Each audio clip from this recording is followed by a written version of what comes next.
모시겠습니다. 김창바 선생님은 요즘 인기가 좀 덜해져가지고 새로운 인물로 교체를 했습니다. 오늘 만나볼 선생님 성함은요, 빨간맛 선생님 되겠습니다. 빨간맛. 네, 조금만 기다리시죠.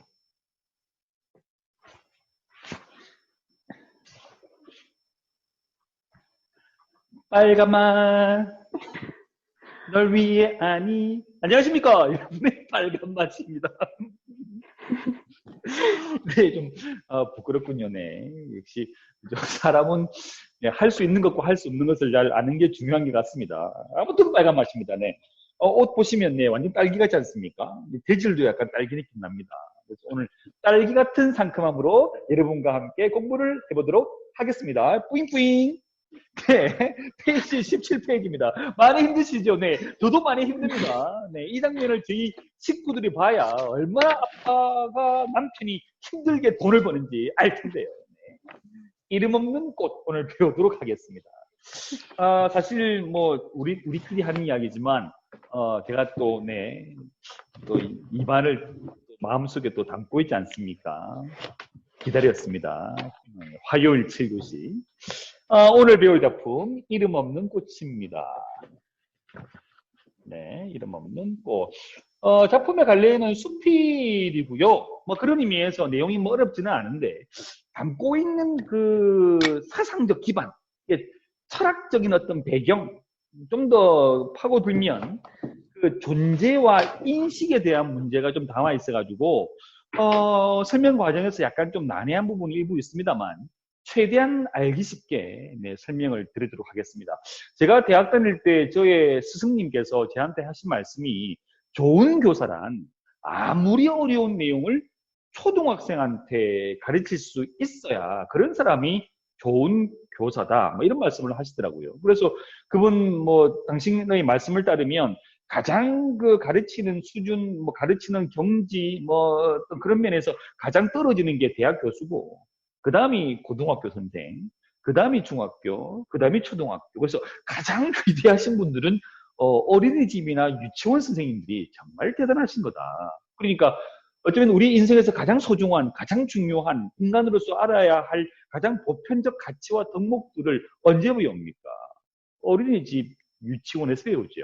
그 어려운 어떤 그런 가치들을 너무나 평이한 말씀과 재미난 동작들로 가르쳐 주시지 않습니까? 뭐 그런 맥락에서 네, 정말 유치원 어린이집 선생님들 정말 대단하십니다. 인사 드리겠습니다. 대단하십니다. 아무튼 왜 이렇게 조용하죠? 오디오 끊겼나요? 아니요.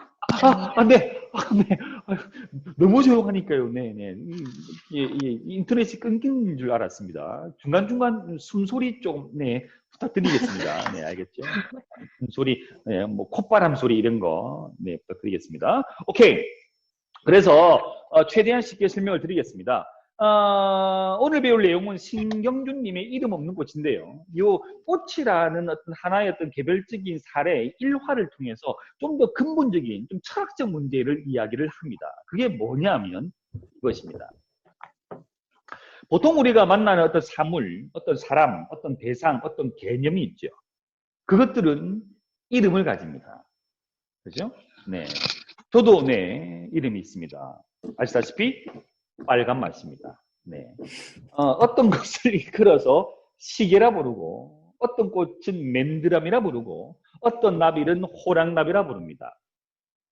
그래서 우리가 알고 있는 대부분의 사물들은요, 어떤 그 사물로서의 어떤 그런 물질 또는 주된 속성과 본질 이게 있고, 이것을 일컫는 말로서의 이름이라는 게 함께 붙어 있죠.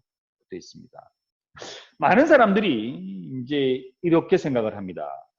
내 본질에 가장 어울리는 이름이 있고, 거꾸로 말하면 이 이름, 이 명성에는 그 명성에 걸맞는 어떤 본질이 뒤따르기 때문에 내 이름을 높이 세우는 것, 내 이름을 널리 알리는 것, 또는 어떤 대상에 합당한 이름을 불러주는 것, 이것이 아주 중요한 일이다. 네. 심지어는 내 평생의 어떤 그런 목표, 내 인생의 사명, 이라 할 만큼. 특히 유학에서는 조선조 사대부들의 어떤 그런 이제 삶의 지표가 뭡니까? 입신, 양명 아닙니까? 양명이 뭡니까? 이름을 널리 떨치는 것이죠. 네. 그러니까 그런 이야기를 하는데 오늘 배울 이 작품에서 이 작가님은요 그렇게 말합니다. 아니다. 중요한 것은 이름이 아니다. 이름 그 너머에 있는 것이 중요하다. 이른바 본질 그 자체가 중요하다는 것이죠. 그 이야기를 풀어가는데 마찬가지 이분도 그냥 그렇게 이야기하면 일반 독자들이 어려워할 것 같으니까요. 꽃을 예로 들어서 음식을 예로 들어서 아주 평이하고 쉽게 설명하고 있습니다. 그래서 함께 살펴보도록 하죠. 하기 전에 제가 요거 이야기를 좀 하고요. 갈게요. 언어학에서 보통 우리 이제 설명할 때 언어의 자의성이라는 표현을 씁니다. 자의성. 어렵습니까? 자의성 다른 말로 우연성이라고 합니다. 고1 과정에서 이 언어의 기본 속성에 대해 좀 배웠습니까? 중학교도 좀 배웠나요? 언어의 속성 어떤 게 있습니까? 아무도 없나요? 네. 그러면 아무 대답 챌린지 보시죠. 아무렇게 대답해봐. 들려도 괜찮아. 네. 언어의 무슨 성?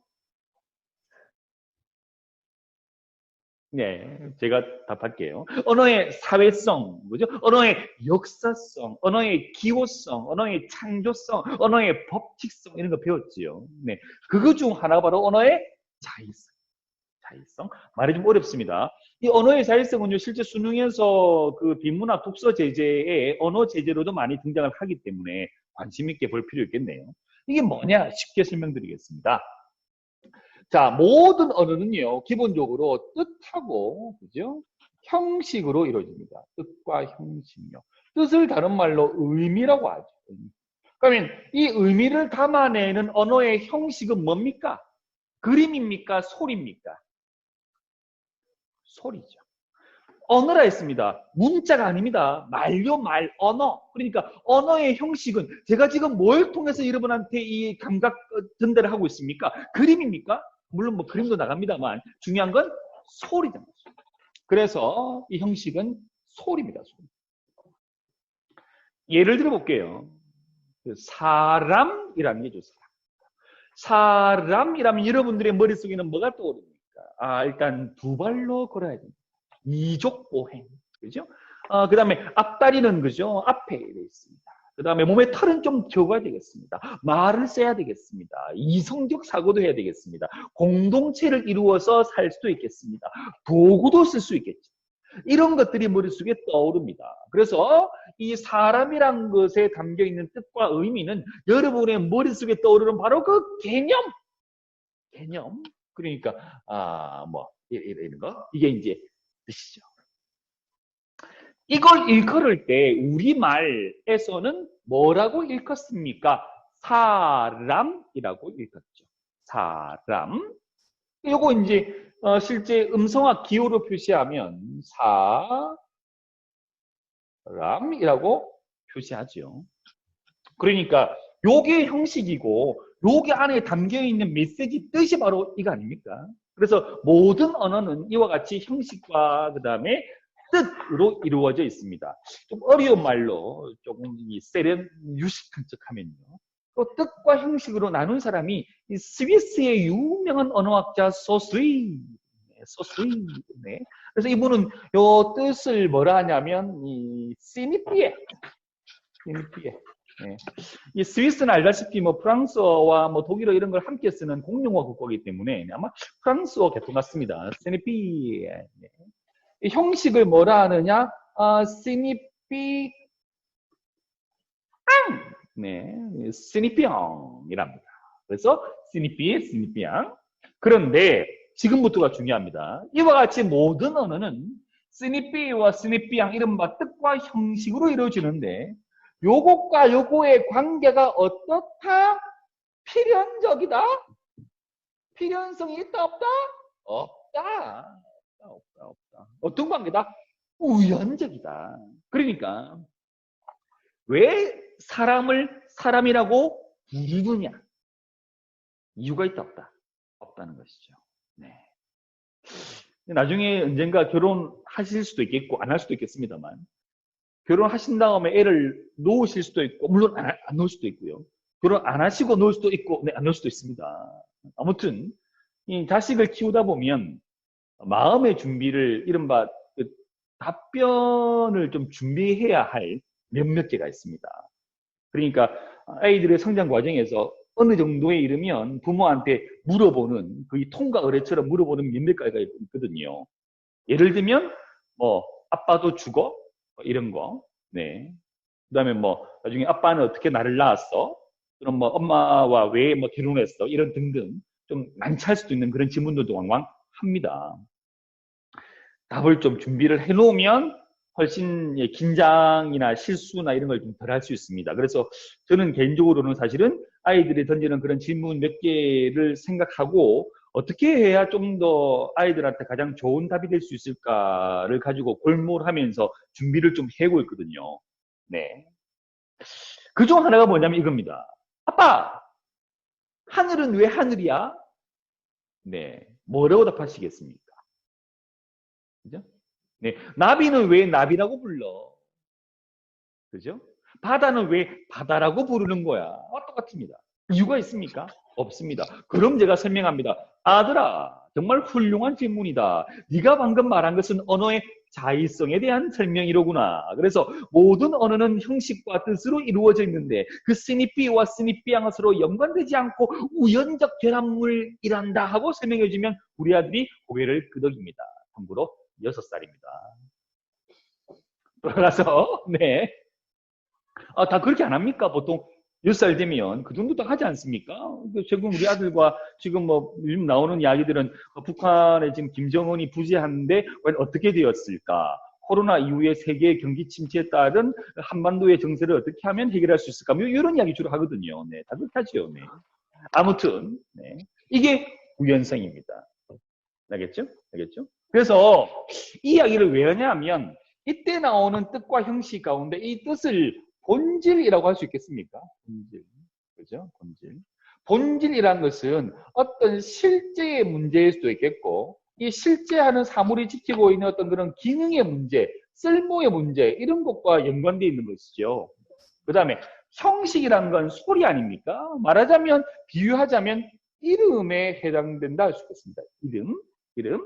그러니까 제가 왜 이 소시류 또는 이 언어학에서 이 스니피와 스니피앙 이런 형식과 내용의 관계를 끌고 왔냐면 요 작품에서 작가가 말하고 있는 것처럼 이름과 본질 사이에서는 밀접한 연관성이 없다. 그죠? 그 다음에 이름과 본질 가운데서 중요한 건 본질이다. 이름은 중요한 게 아니다. 네. 그 이야기를 하기 위해서 이 언어의 자의성을 끌고 온 거예요. 그래서 형식과 그 다음에 뜻 사이에서는 필연적 관계가 없다. 그죠?